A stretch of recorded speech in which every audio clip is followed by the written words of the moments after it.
kesempatan untuk mengajak teman-teman semua siswa-siswi kelas 7 MTS Muhammadiyah 1 Malang.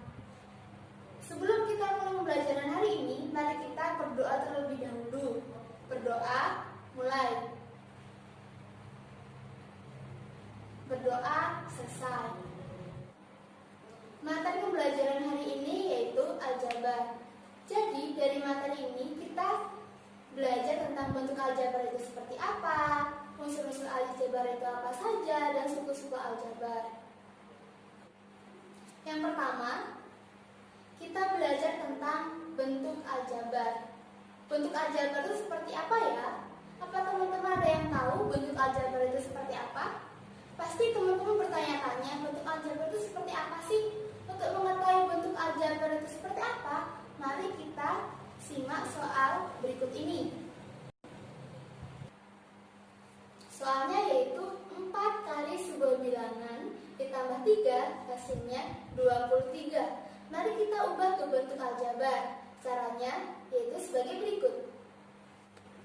4 dikali sebuah bilangan ditambah 3 hasilnya 23. Selanjutnya, mari kita ubah sebuah bilangan menjadi C, sehingga hasilnya menjadi 4 dikali C ditambah 3 sama dengan 23. Sehingga hasilnya yaitu 4C min 20 sama dengan 0. Jadi, inilah yang disebut dengan bentuk aljabar. Materi selanjutnya, setelah kita belajar tentang bentuk aljabar, yaitu tentang unsur-unsur aljabar. Apa teman-teman tahu unsur-unsur aljabar itu apa saja? Jadi, unsur-unsur aljabar yaitu yang pertama variabel, yang kedua koefisien, yang ketiga konstanta. Apa itu variabel, koefisien, dan konstanta? Jadi, variabel yaitu suatu peubah yang berupa huruf atau simbol yang menggantikan nilai bilangan yang belum diketahui, seperti X, Y, Z, A, B, dan seterusnya. Sedangkan koefisien yaitu bilangan yang berada di depan variabel. Selanjutnya, konstanta yaitu bilangan yang tidak memiliki variabel.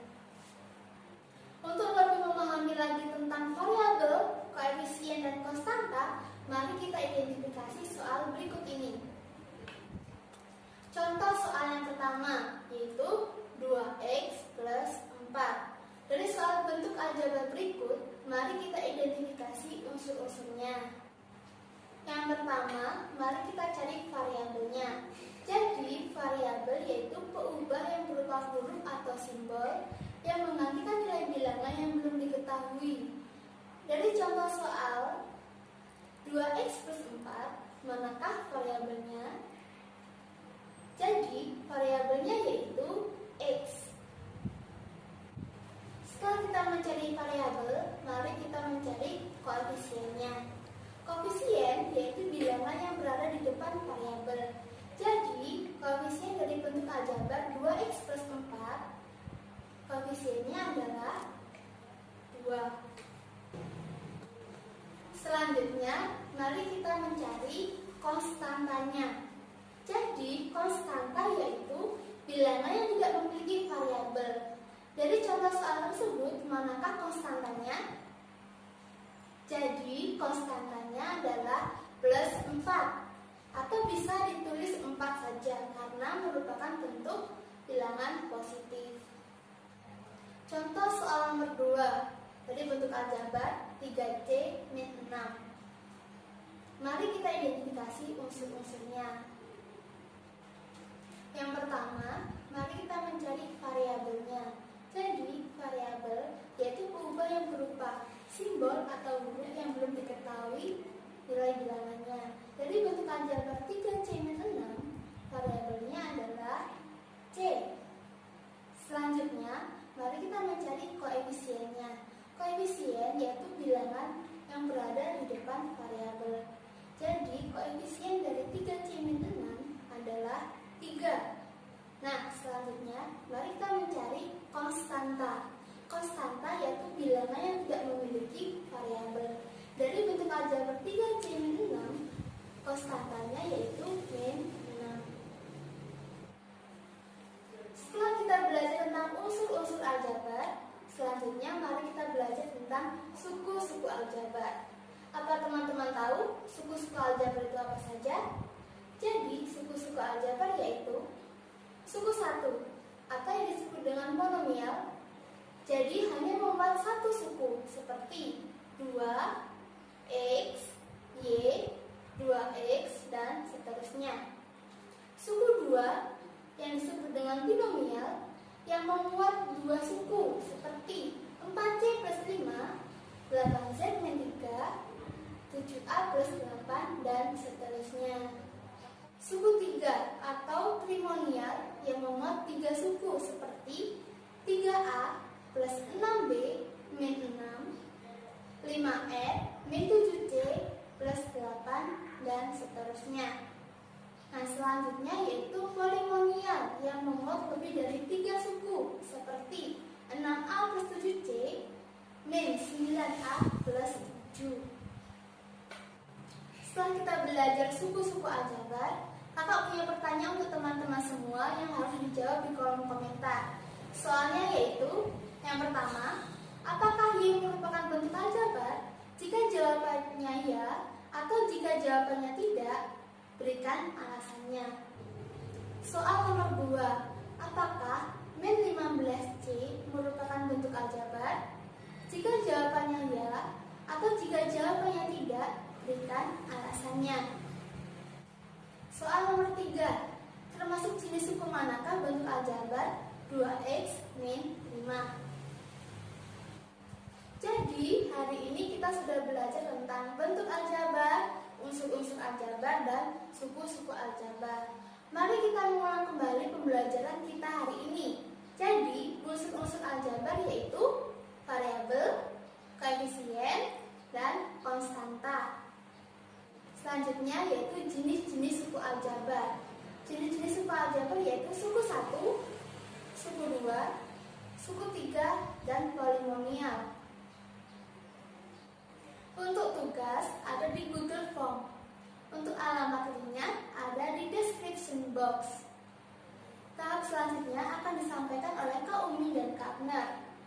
Dan jangan lupa dikerjakan soal latihan yang sudah kakak berikan langsung dijawab di kolom komentar. Jadi sampai di sini pembelajaran kita tentang pengenalan aljabar. Terima kasih dan assalamualaikum warahmatullahi wabarakatuh. Assalamualaikum warahmatullahi wabarakatuh. Sebelumnya kakak akan memperkenalkan diri kakak. Nama kakak Umi Kalsum Rumain, bisa dipanggil kakak Kakak mahasiswi PLP dari Universitas Tribuana Tunggadewi Malang. Bagaimana kabar kalian di rumah? Tentu baik kan ya? Di materi sebelumnya adik-adik sudah belajar tentang unsur-unsur aljabar dan bentuk aljabar. Nah, kali ini kita akan membahas materi selanjutnya yaitu penjumlahan dan pengurangan bentuk aljabar. Adik-adik tahu nggak penjumlahan dan pengurangan bentuk aljabar?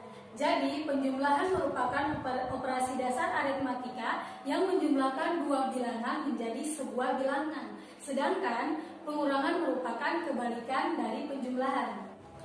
Selanjutnya, mari kita belajar tentang sifat-sifat operasi hitung bentuk aljabar.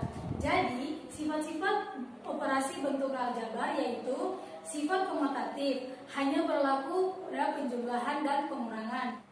Sifat asosiatif hanya berlaku penjumlahan dan perkalian. Sifat distributif hanya berlaku perkalian terhadap penjumlahan. Mari kita belajar tentang sifat-sifat penjumlahan bentuk aljabar.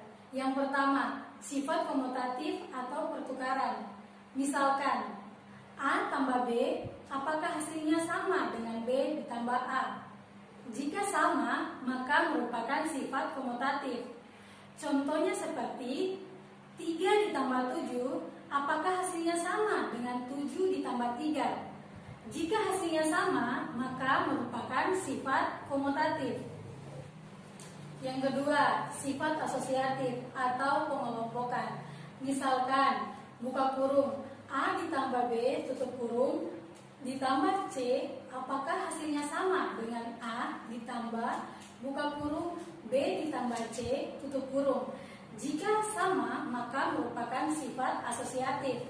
Contohnya seperti buka kurung 2 ditambah 3 tutup kurung ditambah 5, apakah hasilnya sama dengan 2 ditambah buka kurung 3 ditambah 5 tutup kurung? Jika hasilnya sama, maka merupakan sifat asosiatif. Contoh dalam penjumlahan bentuk aljabar. Bella membeli 2 toples berisi apel. Lalu Zara menambahkan 1 toples berisi apel. Berapakah jumlah apel yang dimiliki Bella? Misalkan, banyaknya apel dalam 1 toples yang dimiliki kita misalkan sebagai Y. Yang menjadi pertanyaannya adalah, berapakah jumlah apel yang dimiliki Bella? Jadi penyelesaiannya adalah 2Y ditambah Y sama dengan 3Y. Sehingga banyaknya apel yang dimiliki Bella sama dengan 3Y. Contoh dalam pengurangan bentuk aljabar. Zahra membeli 3 kantong berisi jeruk. Lalu Zara memberikan kepada Bella 1 kantong. Berapa jumlah jeruk yang dimiliki Zara?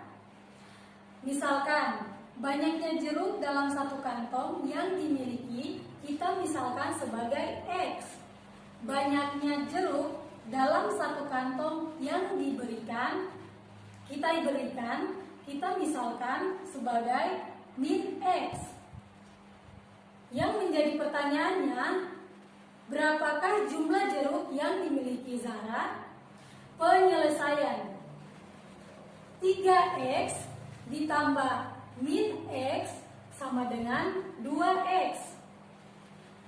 Min ketemu plus jadi menjadi min. 3X dikurangi X sama dengan 2X. Jadi jumlah jeruk yang dimiliki Zahra sama dengan 2X. Adik-adik, tadi kita sudah belajar tentang pengurangan dan penjumlahan bentuk aljabar. Di sini kakak akan memberikan contoh soal. Yang pertama, 12X ditambah 10X sama dengan 22X. Yang kedua, 36X dikurang 6X sama dengan 30X. Yang ketiga, dalam kurung 10P ditambah 11 tutup kurung dikurangi buka kurung 2P ditambah 5 tutup kurung sama dengan 10P ditambah 11 dikurangi 2P dikurangi 5 sama dengan 10P dikurangi 2P ditambah 11 dikurangi 5. Hasilnya 8P ditambah 6. Untuk tugas ada di Google Form dan untuk alamat link ada di description box-nya. Tahap selanjutnya akan disampaikan oleh Kak Abner. Wassalamualaikum warahmatullahi wabarakatuh. Assalamualaikum warahmatullahi wabarakatuh. Selamat pagi teman-teman sekalian. Bagaimana kabar kalian hari ini? Tetap jaga kesehatan ya. Selalu pakai masker kalau keluar rumah. Dan tetap semangat belajar walaupun dalam masa pandemi seperti ini. Untuk mengawali kegiatan kita pada pagi hari ini, mari kita awali dengan doa. Berdoa mulai. Berdoa selesai. Perkenalkan, nama saya Abner Alusius Amatondo, mahasiswa PLP dari Universitas Tribuana Tunggadewi Malang. Hari ini saya diberi kesempatan untuk menyampaikan materi pada siswa-siswi kelas 7 di MTS Muhammadiyah 1 Malang. Pada hari ini kita akan belajar tentang perkalian dan pembagian bentuk aljabar. Sebelum kita masuk dalam bentuk aljabarnya, teman-teman masih ingat nggak materi SD tentang perkalian dan pembagian? Kalau sudah lupa, maka mari kita belajar sama-sama untuk mengingat kembali materi SD, yaitu perkalian dan pembagian. Nah, adik-adik, seperti yang kita ketahui bahwa materi yang kita pelajari hari ini ternyata ada kaitan dengan materi yang adik-adik sudah pelajari, yaitu tentang penjumlahan dan pengurangan bentuk aljabar. Nah, hari ini kita akan membahas tentang perkalian dan pembagian dalam bentuk aljabarnya. Nah, adik-adik sekalian, pasti kalian sudah tidak asing lagi dengan perkalian dan pembagian. Sebelum kita masuk dalam bentuk aljabarnya, seperti yang saya katakan tadi, bahwa kita akan kembali mengingat materi tentang perkalian dan pembagian. Nah, sebagaimana acuan kita untuk mempelajari bentuk aljabarnya. Nah, ada yang masih ingat sifat-sifat perkalian dan pembagian? Nah, sifat-sifat dalam perkalian, yang pertama, sifat komutatif atau biasa juga disebut pertukaran. Nah, sifat dari komutatif ternyata dalam perkalian juga ada, yaitu A kali B itu sama nggak dengan B kali A. Nah, kalau sama berarti sifat tersebut termasuk komutatif. Nah, saya berikan salah satu contoh soal nih. 2 dikali 5 sama nggak dengan hasilnya 5 dikali 2.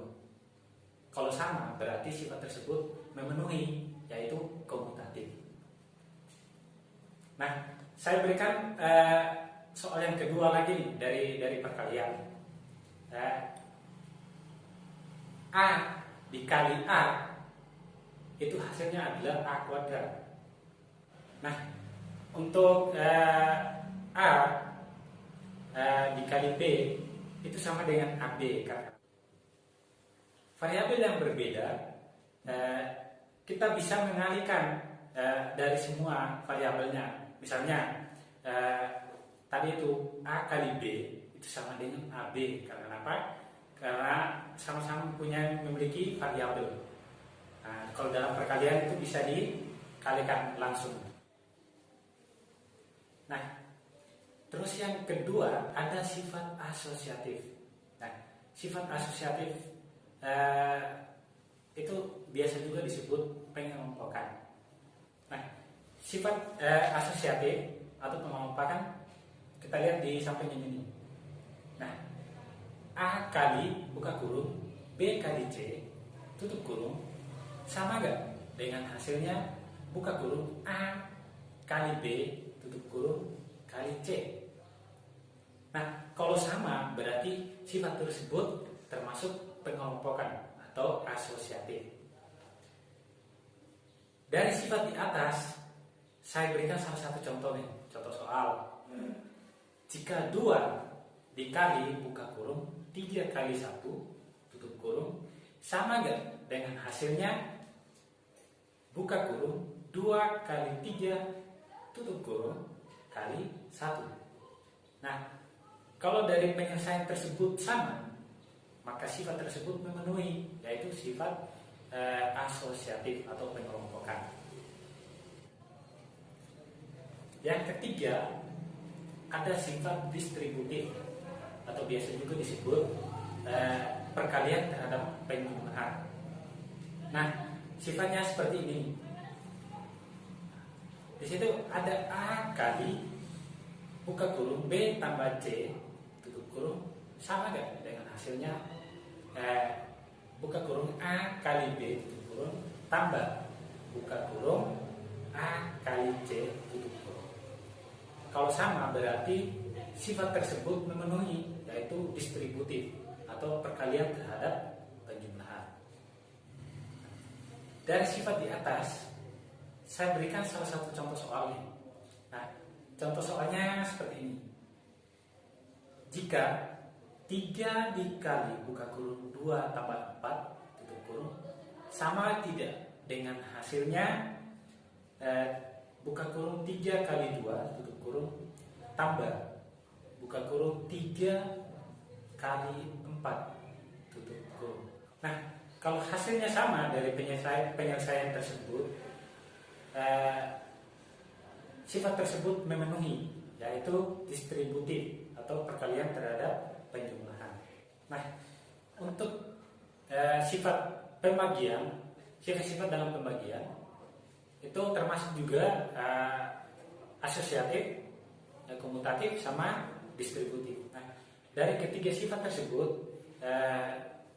komutatif, asosiatif, sama distributif tidak berlaku untuk sifat pembagian. Karena apa? Saya berikan salah satu contoh soal ini untuk sifat asosiatif.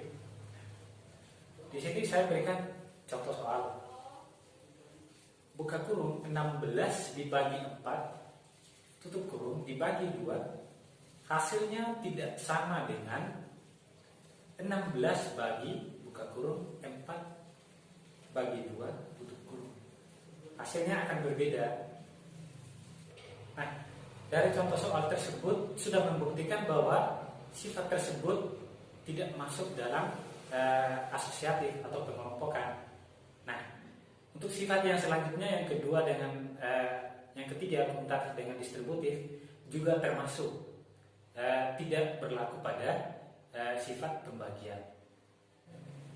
Nah, sehubung dengan apa yang kita pelajari tadi, yang kita bahas tadi, yaitu sifat-sifat perkalian, pembagian, maka kali ini kita akan membahas tentang perkalian dan pembagian dalam bentuk aljabar. Saya berikan salah satu contoh soal dalam bentuk aljabarnya. 2A kali 6A itu hasilnya adalah 12A kuadrat. Karena apa? Kita bisa menyelesaikan masing-masing dari koefisien dan variabelnya. Nah, 2 dikali 6 A dikali A. Jadi 2 dikali 6 itu adalah hasilnya 12, sedangkan A kali A sama dengan A kuadrat. Karena apa? Variabel pangkat 1, karena sama-sama memiliki pangkat 1, dalam perkalian A, karena dalam perkalian pangkatnya yang sama dari variabel tersebut kita jumlahkan sehingga A kali A sama dengan A kuadrat. Nah, saya berikan salah satu contoh lagi nih. 12x kuadrat kali 4x hasilnya adalah 48x pangkat 3. Karena kenapa?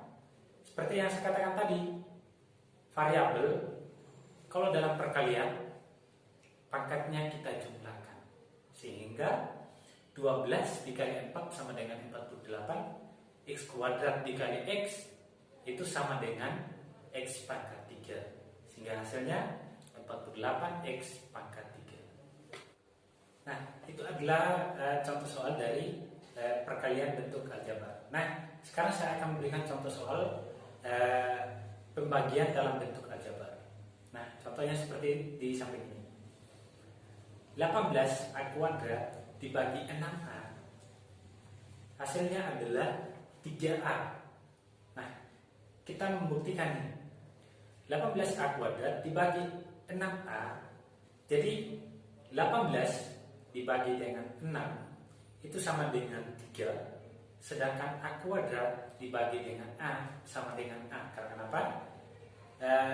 Kalau dalam pembagian pangkatnya kita kurangi sehingga hasil tersebut dari soal tersebut hasilnya adalah 3A. Nah, itu adalah contoh soal dari pembagian dalam bentuk aljabar. Sekian itu pembelajaran kita ya hari ini, semoga bermanfaat. Untuk tugasnya ada di Google Form dan linknya di description box. Sekian pembelajaran kita hari ini. Assalamualaikum.